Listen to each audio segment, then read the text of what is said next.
ನಿಜಕ್ಕೂ ಇದು ಭಾರತದ ಪಾಲಿಗೆ ಆತಂಕದ ಸುದ್ದಿ ಅಂತ ಹೇಳ್ಬೋದು. ಯಾಕಂತ ಹೇಳಿದ್ರೆ ಈಗಾಗಲೇ ಹಾರ್ಮುಜ್ ಜಲಸಂಧಿಯನ್ನು ದಾಟಿ 2 ಹಡಗುಗಳು ಸೇಫ್ ಆಗಿ ಬಂದಿದ್ದಾಗಿದೆ. ಈಗ ಮತ್ತೊಂದು ವಿಚಾರ ಅಂತ ಹೇಳಿದ್ರೆ ನಮ್ಮ ಮತ್ತಷ್ಟು ಹಡಗುಗಳು ಅಲ್ಲಿ ಲಾಕ್ ಆಗಿದ್ದಾವೆ, ಹಾರ್ಮುಜಲ್ಲಿ ಸಿಕ್ಕಾಕೊಂಡಿದ್ದಾವೆ ಭಾರತದ ಹಡಗುಗಳು. ಬಟ್ ಸುಮ್ಮನೆ ಕೂತಿಲ್ಲ ಭಾರತ, ನೌಕಾಪಡೆಯನ್ನು ಕಳಿಸಿದೆ. ಅಲ್ಲಿ 22 ಹಡಗು ಇನ್ನೂ ಬಾಕಿ ಇದೆ ಬರೋದು. ಮೊನ್ನೆ ನಾವು ನೋಡಿದ್ವಿ ನಂದಾದೇವಿ ಮತ್ತು ಶಿವಾಲಿಕ್ ಬಂದಿತ್ತು, ಈಗ ಇನ್ನೂ ಹಡಗುಗಳು ಬರಬೇಕಾಗಿದೆ. ಭಾರತದ ಧ್ವಜ ಇರುವಂಥ ಹಡಗುಗಳ ರಕ್ಷಣೆಗೆ ರವಾನೆ ಮಾಡಿದ್ದಾರೆ. ಹಾರ್ಮುಜ್ ಪೂರ್ವ ಭಾಗದಲ್ಲಿ ಹಡಗುಗಳು ಸಿಕ್ಕಾಕೊಂಡಿದ್ದಾವೆ.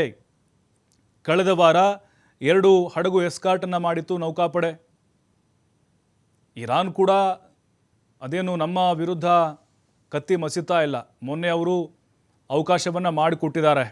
ನಮ್ಮ ಹಡಗುಗಳು ಭಾಳ ಸೇಫಾಗಿ ಬಂದಿದ್ದಾವೆ ಬಾಂದ್ರಾ ಬಂದರಿಗೆ. ಬಟ್ ಈಗ ಆತಂಕ ಅಂತೂ ಇದ್ದೇ ಇರುತ್ತೆ, ಹೇಳೋಕ್ಕಾಗೋದಿಲ್ಲ.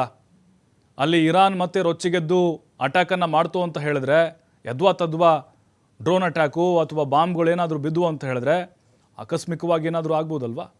ಅಥವಾ ಇಸ್ರೇಲ್ನವರೇ ಹೊಡೆದ್ರು ಅಂತ ಅಂದ್ಕೊಳ್ಳೋಣ, ಅಮೇರಿಕಾದವರು ಹೊಡಿಬೋದು, ಮಿಸ್ ಆಗಿ ಬಂದರೂ ಬರಬಹುದು. ಆ ಒಂದು ಕಾರಣಕ್ಕೋಸ್ಕರ ನಮ್ಮ ನೌಕಾಪಡೆಗಳು ಅಲ್ಲಿ ಹೋಗಿದ್ದಾವೆ. ಮೊನ್ನೆ ಹೆಲಿಕಾಪ್ಟರ್ಗಳು ಕೂಡ ಹೋಗಿದ್ವು ಎಸ್ಕಾರ್ಟ್ ಆಗಿ ಭದ್ರತೆಯನ್ನು ಕೊಡಲಿಕ್ಕೆ. ಭಾಳ ಸೇಫಾಗಿ ಕರೆತರಬೇಕಾಗಿದೆ ಅವನ್ನ. ಯಾಕಂದರೆ ನಮ್ಮಲ್ಲಿ ಆಲ್ರೆಡಿ LPGಗೆ ಹಾಹಾಕಾರ ಶುರುವಾಗಿದೆ. ಪೆಟ್ರೋಲ್ ಡೀಸೆಲ್ ಕೂಡ ಮುಂದಿನ ದಿನಗಳಲ್ಲಿ ತತ್ವಾರ ಶುರುವಾಗುತ್ತೆ. ಅದು ನಿವಾರಣೆ ಆಗಬೇಕಂದ್ರೆ ಆ ಹಡಗುಗಳು ಭಾರತಕ್ಕೆ ಸೇಫಾಗಿ ರೀಚ್ ಆಗಲೇಬೇಕಾಗಿದೆ. ಹಾರ್ಮುಜ್ ಜಲಸಂಧಿ ಇರೋದು ಬರೀ 33 ಕಿಲೋಮೀಟರ್ ಅದು.